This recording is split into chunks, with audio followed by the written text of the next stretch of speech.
Good afternoon. I'm Corporal D. Mercedes. I'm going to be the facilitator for today's PowerPoint. We're going to be going over the legal and the NCO leadership.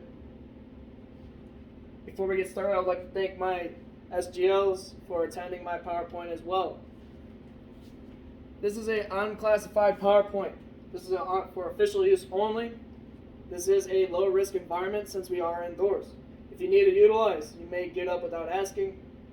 Go ahead and utilize, but have good situational awareness and not trip over any kind of loose power cords that I may have lying around here. Stay hydrated. If you need to top off your canteen, you may. Do not smoke any cigarettes indoors. This is a non-smoking environment.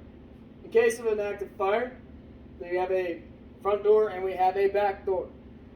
In case of an active shooter, we will run, we will hide, and we will fight if deemed necessary. Call 911 in the nearest convenience.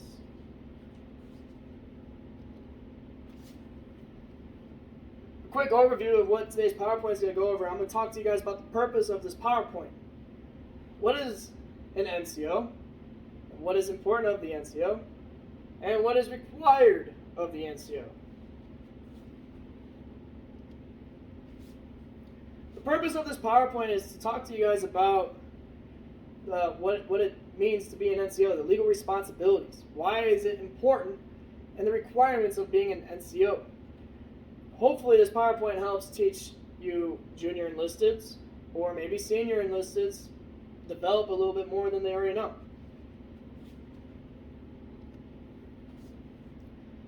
Well, what is an NCO? The acronym for an NCO stands for a non-commissioned officer, defined as a subordinate officer in the military appointed among enlisted personnel. While serving as an enlisted soldier, your first line leader is an NCO.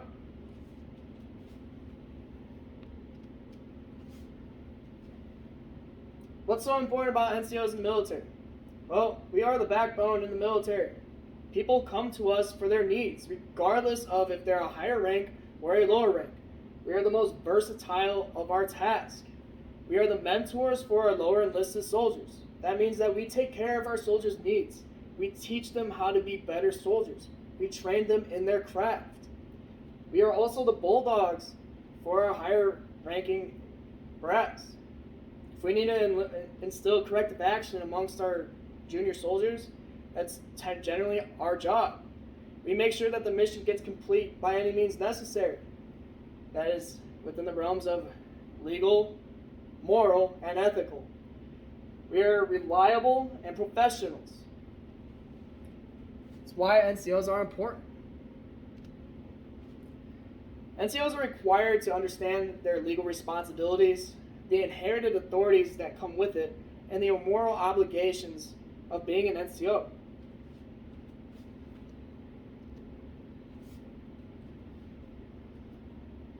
Responsibility is taking accountability for what you do or fail to do. Being an NCO means that you are responsible for completing the mission, utilizing all the tools that are around you as well. There are a few different types of responsibilities that an NCO will be taking on. An example would be command responsibility. That would be if you were assigned a task from your superior. A responsible NCO would ensure that their soldiers are properly equipped for their job and they don't break any major laws to ensure that their mission is complete. It would behoove you as a leader to take interest in your soldiers. Make sure that they are healthy. Make sure that they are mentally and physically fit. You are their first line leader. They should be coming to you for any issues that they need guidance on. You know that you've failed as a leader if your soldiers no longer come to you for their problems. And if your soldiers do not trust you, then you're no longer a good NCO. You're responsible for your soldiers.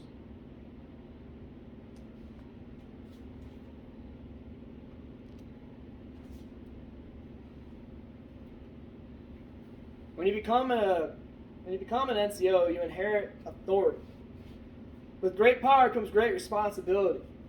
NCOs inherit the power to direct soldiers to do specific tasks. The authority is the right to do so without being questioned. Although people in the positions of authority should not use their powers to give any orders that could be illegal, unethical, or immoral, it can still be seen today regardless of the military or civilian. The The purpose of giving NCOs the authority to lead is so that the subordinates choose to not become insubordinate. If they do become insubordinate, then corrective actions can occur and deter any more insubordination. It is important to support our leaders in the position of authority so that they can avoid any form of insubordination. Command authority is what comes with the soldier when they achieve the rank of an NCO.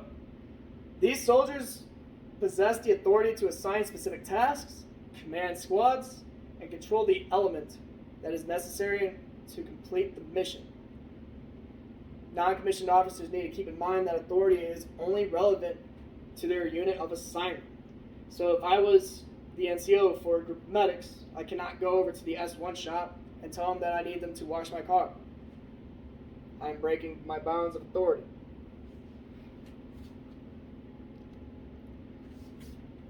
The moral obligations that come with the NCO. An obligation is a condition of being morally and legally bound to a duty of commitment. Leaders have a duty within the military to protect the United States from foreign and domestic enemies. Being someone with the authority to command subordinates into completing objectives, there may be a time where morals can come into play. When soldiers are obligated to follow all orders given to us, soldiers are obligated to follow all orders given to them, unless it is immoral and illegal. If a morally corrupted leader gives us an unethical order and the subordinate blindly follows the order without thought, there could be detrimental repercussions that follow that action. NCOs that have good moral obligations are the leaders whose subordinates trust and are willing to follow. That means that we need to understand that we are not going to just blindly follow anything that we just lead our way. We need to understand that there are a time where we do need to become insubordinate if it does cross the lines of being unethical, immoral, or illegal. It's our obligation. This graph right here, or this funnel, has the 3 balls of what is required of an NCO. If we are missing one of these, then generally we are going to be not a fully functional NCO, non-commissioned officer. In conclusion, what did we learn today? Well, we learned about the legal responsibilities of an NCO, the moral obligations, and the inherited authority that comes across us. We understand that it's our responsibility to complete the mission, to complete the unit's mission within legal, reasonable limits. We have to support our soldiers, have the best interests for all of them. We are morally obligated to follow correct orders, and we have to not abuse our authority. We have to have a full grasp on what the lines of our authority is, so we don't cross those lines. We should have a more better understanding now. Do I have any questions?